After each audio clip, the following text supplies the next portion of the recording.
ಸ್ಕೋಡಿ ನೋಡಿ ಎಷ್ಟೊಂದು ಬೆಡ್ಗಳಿವೆ, ಎಲ್ಲ ಸಿಂಗಲ್ ಬೆಡ್ಡು. ಆ್ಯಕ್ಚುಲಿ ಇದು ಡಾರ್ಮೆಟ್ರಿ, ಡಾರ್ಮೆಟ್ರಿಯಲ್ಲೇ ಬಂದು ನಾನು ಸ್ಟೇ ಮಾಡಿದ್ದು. ಅಲ್ಲಿ ಫ್ರೆಂಡ್ ಕಾಣ್ತಕ್ಕಂಥದ್ದು ಸಿನಿಮಾ ಥಿಯೇಟ್ರು. ಮತ್ತು ಇಲ್ಲಿ ನೋಡ್ಬೋದು ನೀವು, ನಾವು ಡಾರ್ಮೆಟ್ರಿಯಲ್ಲಿ ತಂಗಿದ್ನಲ್ಲ, ಲಾಸ್ಟ್ ಫ್ಲೋರ್ ಅದು. ಮತ್ತು ಇಲ್ಲಿ ಡಾಲ್ಫಿನ್ ಅಂತ ಒಂದು ಹೋಟೆಲ್ ಕೂಡ ಇದೆ. ಅಂದರೆ ಫುಲ್ಲು ಇದೆಲ್ಲ ಪ್ರಾಪರ್ಟಿ ಎಲ್ಲ ಫುಲ್ಲು ಒಬ್ಬರದೇ. ಎಲ್ಲ ಆಂಜನೇಯದ್ರಿ ಬೆಟ್ಟಕ್ಕೆ ಮಾಲೆ ಹಾಕ್ಸ್ಕೊಂಡು ಹೋಗ್ತಾ ಇರತಕ್ಕಂಥದ್ದು. ಆ್ಯಕ್ಚುಲಿ ನನಗೂ ಹೊಸಪೇಟೆಗೂ ಒಂದು 22 ಕಿಲೋಮೀಟರ್ ಅಷ್ಟೇ ಡಿಸ್ಟೆನ್ಸ್ ಇರೋದು. ನೀವು ನೋಡ್ಬೋದು ತುಂಬ ಜನ ಮಾಲೆ ಹಾಕ್ಸ್ಕೊಂಡು ಹೋಗ್ತಾ ಇದ್ದಾರೆ. ಬಿಸಿಲಿದೆ ಪಾಪ.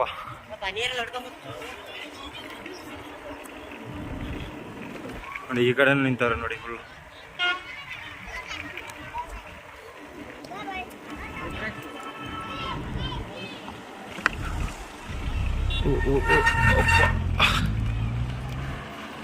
ಸೇಮ್ ರೂಟಲ್ಲಿ ನಾನು ಬಂದಿದ್ದೆ ಹೊಸಪೇಟೆಗೆ ಲಾಸ್ಟ್ ಟೈಮು. ಇವಾಗ ಅದೇ ರೂಟಲ್ಲಿ ಬರ್ತಾ ಇದ್ದೀನಿ. ಓ ಜೈ ಶ್ರೀರಾಮ್, ಜೈ ಶ್ರೀರಾಮ್. KA10 KA10 ಜೈ ಶ್ರೀರಾಮ್.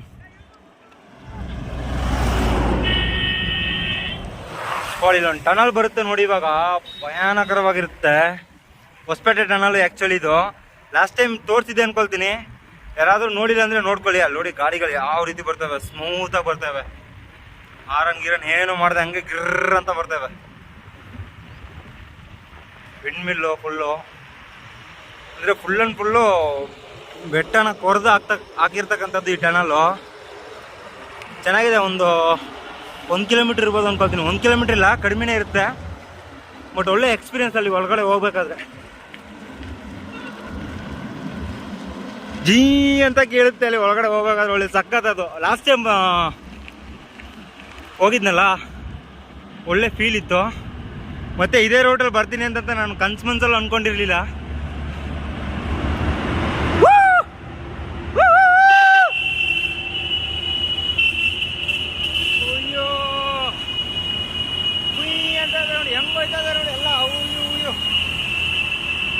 ಫುಲ್ ಸ್ಪೀಡಾಗಿ ಹೋಗ್ತಾರೆ ಇಲ್ಲಿ ಮಾತ್ರ.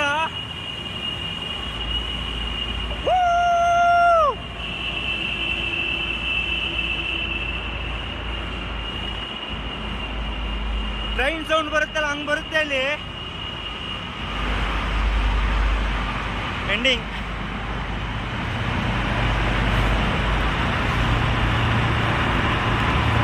ದಾವಣಗೆರೆಗೆ ಹೋಗ್ಬೇಕಾದ್ರೆ ಮರಿಯಮ್ನಳ್ಳಿ ಅಂತಂತ ಒಂದು ಪ್ಲೇಸ್ ಬರುತ್ತೆ. ಸೊ ಸೇಮ್ ಪ್ಲೇಸಲ್ಲಿ ನಾನು ಬಂದು ಇವಾಗ ರೀಚ್ ಆಗಿದ್ದೀನಿ. ಆ್ಯಕ್ಚುಲಿ ನನಗೆ ಬಸವಕಲ್ಯಾಣದಲ್ಲಿ ನಾನು ಟ್ರಾವೆಲಿಂಗ್ ಸ್ಟಾರ್ಟ್ ಮಾಡಿ 10 ದಿನದಲ್ಲೋ 15 ದಿನದಲ್ಲೋ ನನಗೆ ಒಬ್ಬರು ಪರಿಚಯ ಆಗಿದ್ದರು, ಚನ್ನಸ್ವಾಮಿ ಅಂತಂತ. ಸೇಮ್ ಪ್ಲೇಸು ಅವ್ರದ್ದು. ಜಸ್ಟ್ ನಾವು ಬಂದಿದ್ರು, ಮಾತಾಡ್ಬಿಟ್ಟು ಮತ್ತೆ ಮನೆಗೆ ಕರೆದ್ರು ಉಳ್ಕೊಳ್ಳಿ ಬನ್ನಿ ಅಂತಂತ.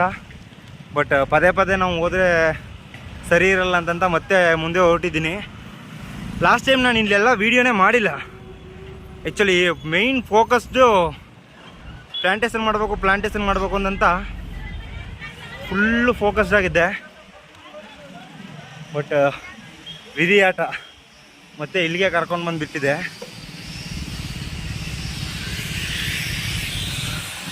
ನೆಕ್ಸ್ಟು ಅಗ್ರಿಬೊಮ್ನಲ್ಲಿ ಆ್ಯಕ್ಚುಲಿ ಅಲ್ಲೇ ಹೋಗಿ ಪ್ಲಾಂಟೇಶನ್ ಎಲ್ಲ ಮಾಡಿದ್ದು ಬಾಸ್ ಸ್ಟ್ಯಾಚ್ಯೂ ಇದೆ ಅಲ್ಲಿ. ಅಲ್ಲೇ ಎಲ್ಲ ಪ್ಲಾಂಟೇಶನ್ ಎಲ್ಲ ಮಾಡಿ ಮತ್ತೆ ಒಂದು ದಿನ ಸ್ಟೇ ಮಾಡಿ ಮುಂದೆ ಹೋಗಿದ್ದೆ. ಅದೇ ಪ್ಲೇಸ್ಗೆ ಹೋಗ್ತಾ ಇದ್ದೀನಿ. ನೋಡೋಣ ಮತ್ತೆ ಹೋಗಿ ಅಲ್ಲಿ ನಾವು ನಮಗೆ ಸಪೋರ್ಟ್ ಮಾಡಿದಂಥ ವ್ಯಕ್ತಿಗಳನ್ನೆಲ್ಲ ಆದರೆ ಭೇಟಿಯಾಗಿ ಮುಂದೆ ಹೋಗ್ತಾ ಇರೋಣ. ಸ್ಕೋಡ್ ಇವತ್ತು 40ರಿಂದ 50 ಕಿಲೋಮೀಟ್ರು. ಲಾಸ್ಟ್ ಟೈಮು ನಾನು ನಾರ್ತ್ ಕರ್ನಾಟಕ ಬಿಟ್ಟು ಸೌತ್ ಕರ್ನಾಟಕ ಬರಬೇಕಾದ್ರೆ ಎಲ್ಲಿ ಟ್ರಾವೆಲ್ ಮಾಡಿದ್ನೋ ಸೇಮ್ ಪ್ಲೇಸಲ್ಲಿ ಟ್ರಾವೆಲ್ ಮಾಡ್ಕೊತ ಬರ್ತಾಯಿದ್ದೀನಿ. ಬಟ್ ಇನ್ನೊಂದು ವಿಷಯ ಏನಪ್ಪ ಅಂತಂದರೆ, ನಾನು ಆವಾಗ ಮೀಟ್ ಆಗಿರ್ತೀನಲ್ವ ಸ್ವಲ್ಪ ಪರ್ಸನ್ಸು, ಅವ್ರನ್ನೂ ಮೀಟಾಗಿ ಮಾತಾಡ್ಸ್ಕೊತ ಬಂದೆ. ಎಲ್ಲರೂ ಬ್ರೋ ಏನು ಇಷ್ಟೊಂದು ಕಷ್ಟಪಡ್ತಿದ್ದೀರಾ ಅಂತಂತ ಹೇಳ್ತಾ ಇದ್ದಾರೆ. ಅದರಲ್ಲೂ ನನಗೆ ಬಸವ ಕಲ್ಯಾಣದಲ್ಲಿ ಒಬ್ಬರು ಅಣ್ಣ ಪರಿಚಯ ಆಗಿದ್ದರು. ಆ್ಯಕ್ಚುಲಿ ಅವರು ಟೆಂಪಲ್ ಪೂಜಾರಿ.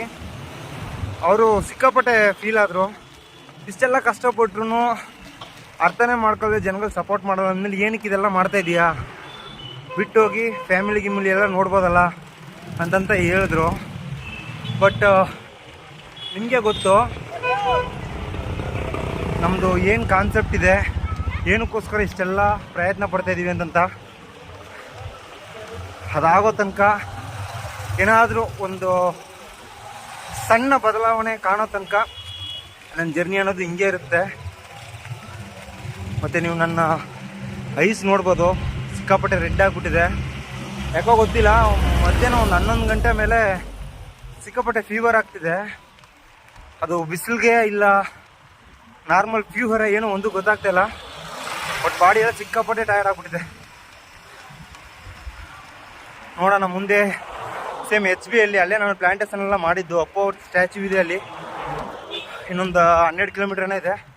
ಹೋಗಿ ರೀಚ್ ಆಗಿ ಆದರೆ ಹಾಸ್ಪಿಟ್ಲ್ ತೋರಿಸ್ಕೊಳ್ಳೋಣ. ಮತ್ತು ಕೊರೋನಾ ಬೇರೆ ಸ್ಪ್ರೆಡ್ ಆಗ್ತಿದೆ ಅಂತಂತ ಹೇಳ್ತಾ ಇದ್ದಾರೆ. ಅದು ಬೇರೆ ಒಂದು ಕಡೆ ಜೀವ ಪುಕ್ ಅಂತಿದೆ. ಕಷ್ಟ ಇದೆ ಟ್ರಾವೆಲ್ ಮಾಡ್ಬೇಕಾದ್ರೆ ನಿಜವಾಗ್ಲು. ನನ್ನ ಮುಂದ್ಗಡೆ ಒಂದು ಆಟೋ ಹೋಗ್ತಾ ಇದೆ. ಎಲ್ಲ ಯುವಕರು ಒಳ್ಳೆ ಡ್ಯಾನ್ಸ್ ಎಲ್ಲ ಮಾಡ್ಕೊಂಡು ಹೋಗ್ತಾ ಇದ್ದಾರೆ. ನೋಡೋಣ ಅವ್ರನ್ನ ರೀಚ್ ಮಾಡೋಕ್ಕಾಗುತ್ತೆ ಅಂತ ಫಾಸ್ಟಾಗಿ ಹೋಗ್ತಾ ಇದ್ದೀನಿ.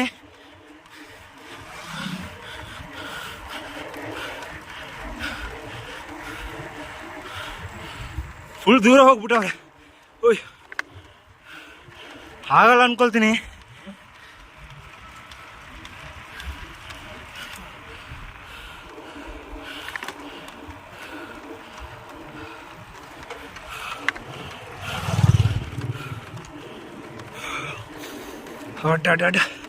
ಇಲ್ಲೇ ಪಕ್ಕದಲ್ಲೇ ಇದ್ದಾರೆ ಅನ್ಕೊಳ್ತೀನಿ. ಇದರಲ್ಲಿ ಅಡ್ಬಾಟ್ಲು ಬರ್ತಾ ಇಲ್ಲಿ. ಅಯ್ಯೋ ಶಿವ, ನನ್ನ ಸೈಕಲ್ ಸ್ಲೋ ಮಾಡಿಸ್ಬಿಟ್ರು ಮಧ್ಯೆ ಬಂದು.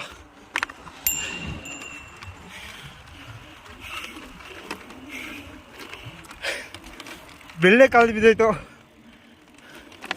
ಫೈನಲಿ ನಾನು ಅರ್ಬೆ ಬಮ್ನಲ್ಲಿ ಬಂದು ರೀಚ್ ಆಗಿದ್ದೀನಿ. ಮತ್ತು ಇಲ್ಲಿ ಬಂದು ನನಗೆ ಹೆಲ್ಪ್ ಮಾಡಿದ್ರಲ್ಲ ಅವ್ರನ್ನ ಮೀಟ್ ಮಾಡಲಿಕ್ಕೆ ಪ್ರಯತ್ನ ಪಟ್ಟೆ. ಆ್ಯಕ್ಚುಲಿ ಅವ್ರು ಫೋನ್ ಮಾಡಿದೆ, ಅವರು ಏನೋ ವರ್ಕಲ್ಲಿ ಬಿಸಿ ಇದ್ರು ಅಂದ್ಕೊಳ್ತೀನಿ. ಬಂದು ಮೀಟ್ ಆಗ್ತೀನಿ ಬ್ರದರ್ ಅಂತ ಹೇಳಿದ್ರು. ಸರ್ ಓಕೆ, ಅಲ್ಲಿ ತನಕ ನಾವೇನಾದರೂ ಉಳ್ಕೊಳ್ಳೋಕೆ ವ್ಯವಸ್ಥೆ ಮಾಡ್ಕೊಳ್ಳೋಣ ಅಂತ ಬಂದು IBL ಅಪ್ರೋಚ್ ಮಾಡಿದ್ರೆ, ಅಂದರೆ ಇಲ್ಲಿ ವರ್ಕ್ ಮಾಡೋರು ರೆಸ್ಟ್ ಮಾಡ್ತಾರಲ್ಲ ಅದೇ ರೂಮಲ್ಲಿ ರೆಸ್ಟ್ ಮಾಡಿ ಅಂತ ಕೊಟ್ಟವ್ರೆ. ಅದು ಅಲ್ಲದೆ ಇವತ್ತು ನಾನು ಲಾಗು ಹೆಚ್ಚಿನ ರೀತಿಯಲ್ಲಿ ಯಾವುದನ್ನು ಮಾಡಲಿಕ್ಕೆ ಹೋಗಲಿಲ್ಲ. ಯಾವುದೇ ಪಬ್ಲಿಕ್ ಜೊತೆ ಬಂದು ಸಂಪರ್ಕ ಅನ್ನೋದನ್ನು ಜಾಸ್ತಿ ವಹಿಸಲೇ ಇಲ್ಲ. ಏನು ರೀಸನ್ ಅಂತಂದರೆ, ನಾನು ಲಾಸ್ಟ್ ಟೈಮು ಇದೇ ಕಡೆ ಟ್ರಾವೆಲ್ ಮಾಡಿದ್ದೆ. ಮತ್ತು ನಂದು ಏನು ಮೋಟಿವ್ ಇದೆಯೋ ಅದ್ರ ಬಗ್ಗೆ ಸಾಕಷ್ಟು ಜನಗಳ ಹತ್ರ ನಾನು ಮಾತಾಡಿ ಅದಕ್ಕೆ ರಿಸಲ್ಟ್ ಅನ್ನೋದು 0 ಇತ್ತು. ಮತ್ತು ಅಪ್ರೋಚ್ ಮಾಡಿದ್ರೆ ಅದು ಟೈಮ್ ವೇಸ್ಟ್ ಅಂತ ನಾನು ಹಾಗೆ ಸೈಲೆಂಟಾಗಿ ಹಂಗೆ ಜರ್ನಿ ಅನ್ನೋದೇನಿದೆಯೋ ಅದು ನನಗೆ ಒಂದು 80 ಕಿಲೋಮೀಟರ್ ಸೈಕ್ಲಿಂಗ್ ಮಾಡಿದ್ದೀನಿ ಇವತ್ತು. 80 ಕಿಲೋಮೀಟ್ರು ಹೆಡ್ಸೆಟ್ ಹಾಕ್ಕೊಂಡು ಹಂಗೆ ನಂಗೆ ಪೀಸ್ಫುಲ್ಲಾಗಿ ಯಾವ್ಯಾವ ಸಾಂಗ್ ಇಷ್ಟನೋ ಆ ಸಾಂಗ್ನೆಲ್ಲ ಕೇಳ್ತಾ ಹಂಗೆ ಲಾಲಿಸ್ತಾ ಫೈನಲಿ ಬಂದು ರೀಚ್ ಆಗಿದ್ದೀನಿ. ಸೊ ಈ ಲಾಗು ನಿಮಗೆ ಸ್ವಲ್ಪ ಬೋರ್ ಅನ್ನಿಸ್ಬೋದು, ಆದ್ರೂ ಕೆಲವೊಂದು ಇಂಟ್ರೆಸ್ಟಿಂಗ್ ಇರುತ್ತೆ.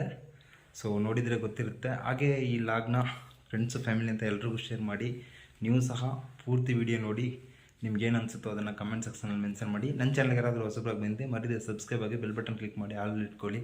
ಮತ್ತು ನಾಳೆ ಹೊಸ ಲಾಗಲ್ಲಿ ಸಿಗ್ತೀನಿ. ಅಲ್ಲಿ ತನಕ ಎಲ್ಲರೂ ಸೇಫಾಗಿ ಖುಷಿಯಾಗಿ ಜೈ ಕರ್ನಾಟಕ. ಮತ್ತೆ